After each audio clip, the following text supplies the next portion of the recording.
السلام عليكم ورحمة الله وبركاته. ازيكم عاملين ايه؟ يا رب تكونوا بخير. كل سنة وانتم طيبين وعام جديد عليكم. هي عادة جميلة من عاداتنا طبعا، متوارثينها. هنعمل النهاردة مع بعض الفطير المشلتت. امي طبعا الله يرحمها كانت بتعمله في فتح الفطير في السنة الهجرية، عشان خاطر هي اعتقادات عندهم ان دي بتبقى فتحة خير او بتفتح ابواب الرزق على اهل صاحب البيت. زي ما انتم شايفين طريقة سهلة جدا ومورق ازاي، وشايفين اللون بتاعه قلبه مش معجن، طري خالص ازاي، وهتعمليه بكل سهولة. والله الطريقة دي اسهل مما يكن. قبل ما نبدأ الفيديو لايك واشتراك في القناة، ونتوكل على بركة الله ونشوف الطريقة مع بعض.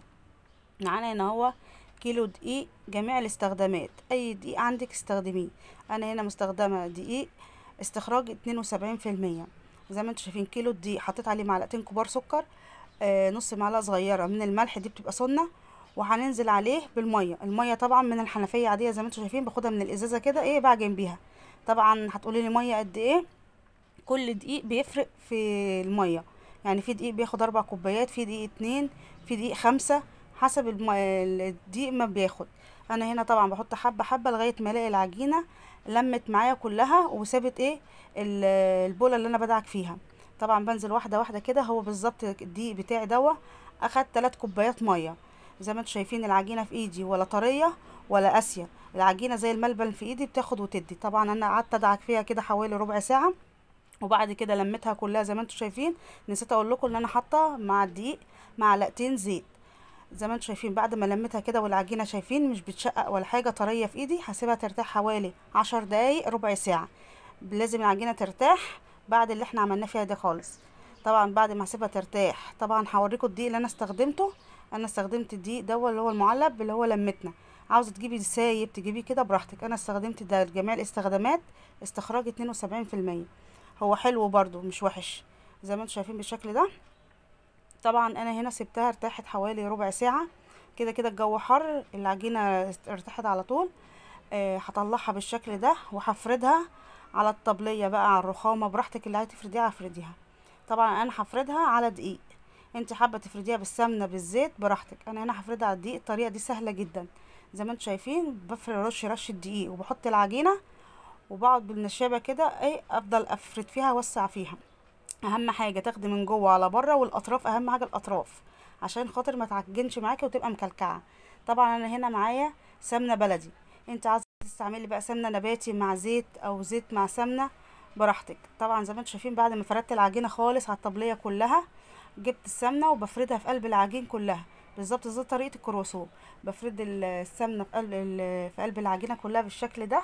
زي ما انتم شايفين ما بسيبش حته ما فيهاش سمنه، لازم كلها تبقى كده. كل السمنه دي بتديها توريقه وبتبقى حلوه جدا. زي ما انتم شايفين بفرد بالطريقه دي.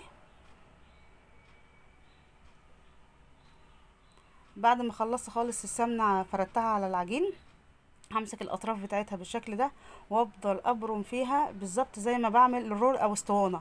شايفين بفضل افرد ابرم فيها بالشكل ده لغايه ما اعملها اسطوانه او رول.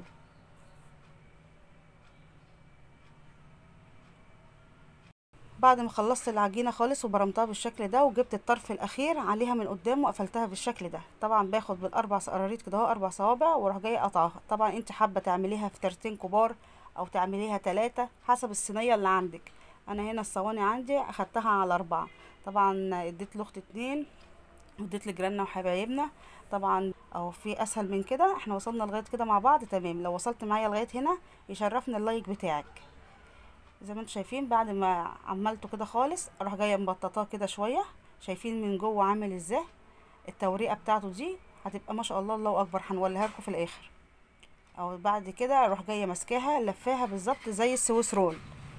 شايفين بفردها حاجه بسيطه كده، ببططها حاجه بسيطه زي المستطيل، وبعد كده ببرمها بالشكل ده بلفها، وباخد اخر طرف من الفطيره زي ما انتم شايفين كده بحطه من تحت الفطيره اهو، وهسيبها ترتاح حوالي ربع ساعة.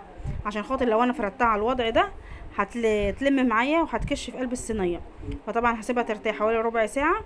كل ما ترتاح كل ما تديكي وانت بتفردي نتيجة افضل. طبعا هجيب الصينية بتاعتنا وهتدنيها اي مادة دهنية. الفرن بيكون ساخن، لازم الفرن تكوني مولعة عليه في المرحلة دي يكون ساخن، عشان خاطر اول ما تحطي فيه الفطير يقب على طول. زي ما انتم شايفين كده بدهن الصينية تحطي دهنيه بقى زيت سمنه براحتك، وتروحي جايه حاطه الفطيره ومغطيه دهنه وشها كده برده وسايباها. هنعمل كل الكميه كلها زي ما انتم شايفين بالشكل ده.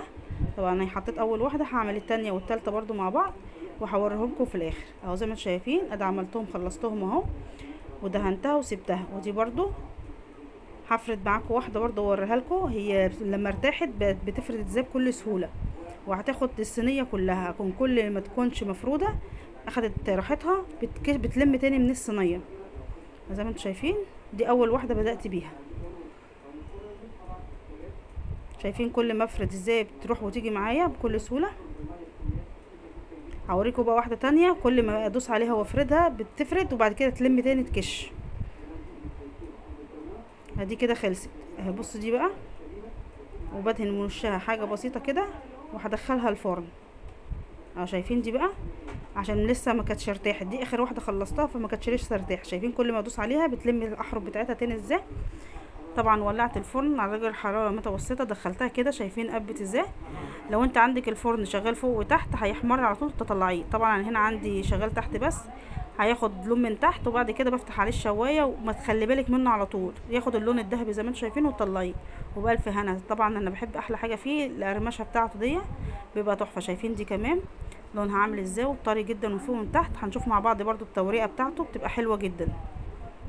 من زمان العادات دي وبتتوارثها الاجيال، اللي هو اليوم ده بيبقى فيه فتح الفطير وده بيبقى غدانا.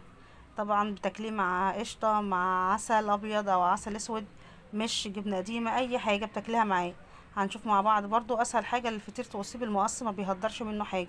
شايفين التوريقه من جوه عامل ازاي بالظبط زي الكراسه، ورقه ورقه ولا معجن ولا اي حاجه ومستوي كله. وانا عن نفسي بحب القرمشه اللي من فوق دوا بيبقى حاجه تحفه جدا زي ما انتم شايفين كده. لو انت كمان مش حباه ساده ممكن تحشيه صدق او بسطرمه، او ممكن كمان تعمليه حلو بالكاستر او مهلبيه. وبكده وصلنا لنهايه الفيديو، يا رب يكون عجبكم. والطريقه سهله جدا هتعمليها بعد الفيديو ده متفرجه عليه هتقومي تنفذيها على طول، مش هياخد منك ساعه زمن حسب الكميه اللي انت هتعمليها. وبكده وصلنا لنهايه الفيديو. كل سنه وانتم طيبين وعام سعيد عليكم جميعا وعلى الامه الاسلاميه، والسلام عليكم ورحمه الله وبركاته.